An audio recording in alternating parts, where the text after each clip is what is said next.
Kamusta mga idol? Yan, nandito na yun. Malailayo na rin ang nararating ni Mysterious Vlogs mga idol. Ayan, nakarating na tayo dito sa may Pangasinan mga idol. Kasama kong aking pamilya mga idol at kami po ay pumunta dito sa may San Vicente Ferrer. Ayan, dito po yan sa may Pangasinan. Kaya naman mga idol ito, ayan, nauna na ang aking asawa dyan. Kita-kita niyo naman mga idol, nagmamadre. Ayan, bukuha na mag-isa.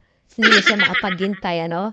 Ayan, taga ito man, ang inyong lingkod ay dali-dali na umakit sa hagdan. At syempre, no, dahil excited na ako, no? Ngayon lang tayo nakapunta rito, San Vicente Ferrer. Ayan, no? Ayan, napakaganda mga idol, ang lawak. At syempre, walang problema sa parking. At ito naman ang aking pamangkin, no? Kitang ito niyan mga pamangkin. Uy, mahihain pa siya. Wow! Talagang mahihain itong pamangkin ko, you know? Ang gandang babae. Talaga naman. Mahihain siya. Kaya ito naman, syempre, pinutok pa natin. Ayan, sa ibang lugar naman, sa ibang, area. Ito ang aking asawa, oh. Nahihiya din, Ayaw niya mabidyoan. Kaya naman ito mga idol dahil nga ito yung mga idol ay mainit pa. Kaya naman ako init-init din dyan, Halos masingit-singit na yung aking mata dyan, mga idol. Hindi ko lang binibidyo ng sarili ko. Kasi hitang-hita naman talagang kasingkitan ng aking mga mata dyan, mga idol. Kaya dito ko na lang itinuon ng aking camera sa sa mga view. Ayan, mga idol. At ito na, ito ang aking bunsong anak, Tignan mo naman ang aking bunsong anak, Ang ganda ng bunso ko, Talaga naman. At ito po ang San Vicente Ferrer. Ayan. Medyo madilim no mga idol kasi nga katirika ng araw mga idol ay kami ay naggala dyan mga idol. Kaya naman, eto, talagang nilibot-libot na namin ang paligid, no? Napakaganda. Ito yung panganay ko mga idol at yung anak kong lalaki, naka-short, puting t-shirt, ayan. At pinagkaaguluhan nga naman itong ice cream noon na sana bibili kami kaso nakita namin punong-puno. Pinagkakaguluhan siya ng mga parokyano. Kaya naman nasabi ko sa miss ko, mamaya na lang. Hintayin natin. Uhu pa rin yung mga tao na yung mga kaya naman. Ito, dito muna kami. Ayan, nakikot-ikot kami talaga man. Hindi alatang excited ng aking misis talagang namumuna siya sa aming paggagala. Ito naman itong talagang itong aking miss, talagang ayaw papigil. At itong aking pamangkin, dito, namumuna din.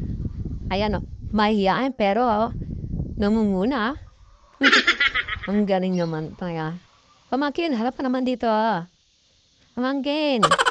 Ayaw umat ni pamangkin, Ay, nahihiya talaga. Ay, asawa, talagang nahihiya. Lahat kata ng mga tao ito, mahihiyain talaga. Napakahina nyo talaga. Ayan. At syempre, dito muna tayo. Nagpahinga-pahinga mo tayo ng konti. At ito maya-maya mga idol, itututok na natin ng camera dito sa mga magandang view mga idol. Pupunta rito. Ayan. At ito na mga idol. Pasensya na kayo mga idol na medyo may lang itong video natin. Kasi nga ay sobrang init mga idol. Hindi tayo mapaali dyan. Sobrang init mga idol. Kaya naman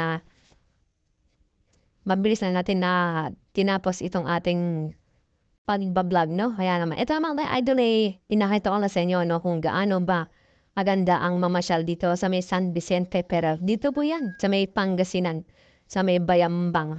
Ayan, kaya naman mga idol.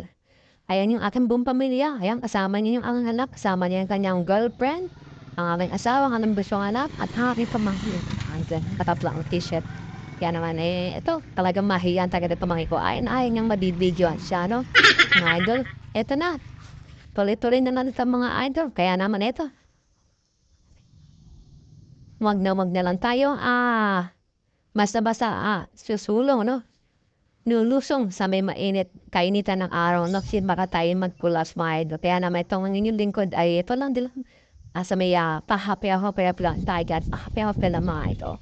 Yan, ito mga idol, tatapusin na natin mga video dito mga idol. Ayan, maraming salamat mga idol sa aking mga video pinapanood niyo. At ito ang aking walang kwenta-kwenta na video. Maraming salamat sa inyo mga idol. Hanggang sa muli mga idol, makita-kita po tayo ulit. At ito, hinilitan ko muna ulit ang aking pamilya. Ayan.